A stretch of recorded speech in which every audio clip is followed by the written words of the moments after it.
ನಮಸ್ಕಾರ. T M learning centre YouTube ಚಾನಲ್ಗೆ ನಿಮ್ಮೆಲ್ಲರಿಗೂ ಸ್ವಾಗತವನ್ನು ಕೋರ್ತಾ ಈ ವಿಡಿಯೋದಲ್ಲಿ ನಾನು ನಿಮಗೆ ಕರ್ನಾಟಕ ಶಿಕ್ಷಕರ ಅರ್ಹತಾ ಪರೀಕ್ಷೆ 2024ರ ಒಂದು ಕೀ ಆನ್ಸರ್ಗಳು ಅಧಿಕೃತವಾಗಿ ಪ್ರಕಟಣೆ ಆಗಿರೋದ್ರ ಬಗ್ಗೆ ಕನ್ಫರ್ಮೇಷನ್ ತಿಳಿಸ್ಕೊಡ್ತಾ ಇದ್ದೀನಿ. ಸಾಕಷ್ಟು ಜನ ಅನೇಕ ಟೆಲಿಗ್ರಾಮ್ ಗ್ರೂಪ್ಗಳಲ್ಲಿ ನೋಡಿರ್ಬೋದು ಅಥವಾ ವೆಬ್ಸೈಟಲ್ಲಿ ನೀವು ಆ ಲಿಂಕನ್ನು ಚೆಕ್ ಮಾಡಿರ್ಬೋದು. ಸೊ ನೋಡಿಲ್ಲ ಅಂತ ಹೇಳಿದ್ರೆ ಈಗಲೇ ನೋಡಿ, ನಮ್ಮ ಒಂದು ಟೆಲಿಗ್ರಾಮ್ ಚಾನಲಲ್ಲಿ ಅಥವಾ ನೀವು ವೆಬ್ಸೈಟಲ್ಲಿ ಕೂಡ ನಿಮಗೆ ಕೀ ಆನ್ಸರ್ಗಳು ಸಿಗುತ್ತೆ. ಅದಕ್ಕೆ ಸಂಬಂಧಪಟ್ಟಂತೆ ಯಾರಿಗಾದರೂ ಉತ್ತರಗಳಿಗೆ ಸಂದೇಹ ಇದ್ದರೆ, ಸೊ ಈ ಉತ್ತರ ಅಲ್ಲ ಅಂತ ಆಕ್ಷೇಪಣೆ ಏನಾದರೂ ಸಲ್ಲಿಸಬೇಕಂತ ಅಂದರೆ ಏನಿದೆ ಮಾರ್ಗಸೂಚಿ ಅಂತೇಳಿ ಈ ಒಂದು ವಿಡಿಯೋದಲ್ಲಿ ನಾನು ನಿಮಗೆ ತಿಳಿಸ್ಕೊಡ್ತಾ ಇದ್ದೀನಿ. ನೋಡ್ಬೋದು, ಆಕ್ಷೇಪಣೆ ಸಲ್ಲಿಸಲಿಕ್ಕೆ ಅಭ್ಯರ್ಥಿಗಳಿಗೆ ಇರತಕ್ಕಂಥ ಸೂಚನೆಗಳು ದಿನಾಂಕ 30/6/2024 ನಡೆದಂತಹ ಕರ್ನಾಟಕ ಶಿಕ್ಷಕರ ಅರ್ಹತಾ ಪರೀಕ್ಷೆಯ ಒಂದು ಪತ್ರಿಕೆ 1, ಪತ್ರಿಕೆ 2ರ ಕೀ ಉತ್ತರಗಳನ್ನು ಇವತ್ತು ಅಂದರೆ 8/7/2024 ವೆಬ್ಸೈಟ್ನಲ್ಲಿ ಪ್ರಕಟಿಸಲಾಗಿದೆ. ಈ ಒಂದು ಪ್ರಕಟಿತ ಕೀ ಉತ್ತರಗಳಿಗೆ ಆಕ್ಷೇಪಣೆಯನ್ನು ನೀವೇನಾದರೂ ಸಲ್ಲಿಸಬೇಕಂತ ಹೇಳಿದ್ರೆ ಏನು ಮಾಡಬೇಕು ಅಂತ. ಸೊ ಆನ್ಲೈನ್ ಮೂಲಕ 13ನೇ ತಾರೀಕು ಒಳಗಡೆ ಸಂಜೆ 5:30 ಒಳಗಡೆ ನೀವು ಅಪ್ಲಿಕೇಶನನ್ನು ಹಾಕಬೇಕು. ಆನ್ಲೈನಲ್ಲಿ ಮಾತ್ರ ಇರುತ್ತೆ, ಆಫ್ಲೈನಲ್ಲಿ ಇರಲ್ಲ. ಜೊತೆಗೆ ಕೀ ಉತ್ತರಗಳನ್ನು ಸಲ್ಲಿಸಬೇಕಾದ್ರೆ ಅಂದರೆ ನೀವು ಅಬ್ಜೆಕ್ಷನ್ ಮಾಡಬೇಕಾಗಿರ್ತಕ್ಕಂಥದ್ದಕ್ಕೆ ಪ್ರಮುಖವಾಗಿ ನೀವು ಆ ಒಂದು ವೆಬ್ಸೈಟಲ್ಲೇ ಹಾಕಬೇಕು. ಜೊತೆಗೆ ನಿಮ್ಮ ಮೊಬೈಲ್ ನಂಬರ್ಗೆ OTP ಬರುತ್ತೆ. ಲಾಗಿನ್ ಆದಮೇಲೆ ಆ ಮೊಬೈಲ್ ನಂಬರ್ OTPಯನ್ನು ಎಂಟ್ರಿ ಮಾಡಿ ಅಲ್ಲಿ ನೀವು ಅಬ್ಜೆಕ್ಷನನ್ನು ಹಾಕ್ಬೋದು. ಅಭ್ಯರ್ಥಿ ಸಲ್ಲಿಸಿದ ಆಕ್ಷೇಪಣೆಗಳೊಂದಿಗೆ ಅಧಿಕೃತ ಆಧಾರ ದಾಖಲೆಗಳನ್ನು ಸಲ್ಲಿಸಬೇಕು. ಅದಕ್ಕೆ ಸೂಕ್ತವಾದಂತಹ ದಾಖಲೆಗಳು ಇಲ್ಲ ಅಂದರೆ ಅದನ್ನು ಪರಿಗಣಿಸೋದಿಲ್ಲ.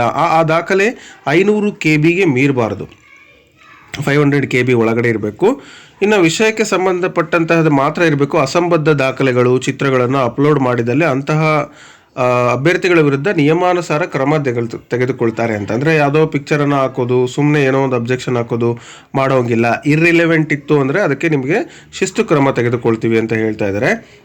ಹಾಗೆ ಯಾವೆಲ್ಲ ಅಬ್ಜೆಕ್ಷನ್ಗೆ ಪರಿಗಣಿಸಲ್ಲ ಅಂತ ನೋಡೋದಾದರೆ ಜರ್ನಲ್ಗಳು, ಮ್ಯಾಗ್ಝಿನ್ಗಳು, ಸ್ವತಂತ್ರ ಪ್ರಕಾಶಕರುಗಳ ಪುಸ್ತಕಗಳು, ಗೈಡ್ಗಳು, ಇಂಟರ್ನೆಟ್ನ ಮೂಲಗಳು ಅಂದರೆ ವಿಕಿಪೀಡಿಯಾ, ಗೂಗಲ್ ಮಾಹಿತಿ, ಅಂತರ್ಜಾಲದಿಂದ ಡೌನ್ಲೋಡ್ ಮಾಡಿದಂಥ ಯಾವುದೇ ಮೂಲಗಳು, ವಿಡಿಯೋಗಳು, ದಿನಪತ್ರಿಕೆಗಳಿಂದ ಲೇಖನಗಳ ಆಧಾರದ ಮೇಲೆ ದಾಖಲೆಗಳನ್ನು ನಾವು ಪರಿಗಣಿಸಲ್ಲ ಅಂತ ಹೇಳಿಬಿಟ್ಟಿದ್ದಾರೆ. ಸೊ ಹಾಗಾದರೆ ಯಾವನ್ನು ಪರಿಗಣಿಸ್ತಾರೆ ಅಂದರೆ ಗೌರ್ಮೆಂಟ್ ಟೆಕ್ಸ್ಟ್ ಬುಕ್ಗಳು, ಗೌರ್ಮೆಂಟ್ ವೆಬ್ಸೈಟಲ್ಲಿ ಅಂದರೆ ಈಗೇನು ಒಂದು ಪುಸ್ತಕಗಳ ಲೀಸ್ಟನ್ನು ಬಿಟ್ಟಿದ್ರಲ್ಲ, ಏನಂತ ಯಾವ್ಯಾವ ಒಂದು ಪರಾಮರ್ಶಿತ ಗ್ರಂಥಗಳನ್ನು ಬಿಟ್ಟಿದ್ರು ಆ ಗ್ರಂಥಗಳಲ್ಲಿ ಇರಬೇಕದು. ಪರಾಮರ್ಶಿತ ಗ್ರಂಥಗಳಲ್ಲಿ ಇರಬೇಕು. ಆ ಗ್ರಂಥ ಹೆಸರು ಮತ್ತು ಎಷ್ಟನೇ ಪೇಜು ಅದನ್ನೆಲ್ಲ ನೀವು ಅಲ್ಲಿ ಸ್ಪೆಸಿಫಿಕೇಷನ್ ಆಗಿ ಬರೀಬೇಕು. ಸೊ ಅವರು ಕೊಟ್ಟಿರುವಂಥ books list, refer book list ಕೊಟ್ಟಿದ್ರಲ್ಲ, ಆ ಬುಕ್ಕು ನೀವು ಹಾಕುವಂಥ ಅಬ್ಜೆಕ್ಷನ್ನು ಆ ಬುಕ್ಸಲ್ಲಿ ಇರಬೇಕದು.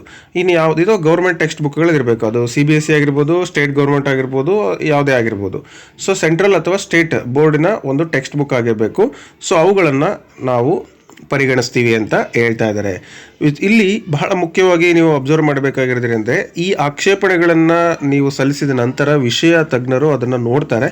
ಅವ್ರು ಏನು ಫೈನಲ್ ಕೊಡ್ತಾರೆ ಅದೇ ಫೈನಲ್, ಇನ್ನು ಯಾವುದೇ ಥರ ಅದರ ಬದಲಾವಣೆ ಇಲ್ಲ ಅನ್ನುವಂತಹ ಒಂದು ಮಾಹಿತಿಯನ್ನು ಇಲ್ಲಿ ನಾವು ನೋಡ್ತಾ ಇದ್ದೀವಿ. ಸೊ ಈಗಲೇ ಕೀ ಉತ್ತರಗಳನ್ನು ನೋಡ್ಕೊಳ್ಳಿ. ಯಾರೆಲ್ಲ ಎಷ್ಟೆಷ್ಟು ಅಂಕಗಳು ಎಲಿಜಿಬಲ್ ಆಗಿದ್ದೀರಿ ಇಲ್ಲ ಅನ್ನೋದನ್ನು ಕನ್ಫರ್ಮ್ ಮಾಡ್ಕೊಳ್ಳಿ. ಮುಂದಿನ ಒಂದು ಶಿಕ್ಷಕರ ನೇಮಕಾತಿ ಪ್ರಕ್ರಿಯೆಗೆ ಸಿದ್ಧತೆಯನ್ನು ಮಾಡ್ಕೊಳ್ಳಿ ಅಂತ ಹೇಳ್ತಾ ಎಲ್ರಿಗೂ all the best. Have a nice day. Bye.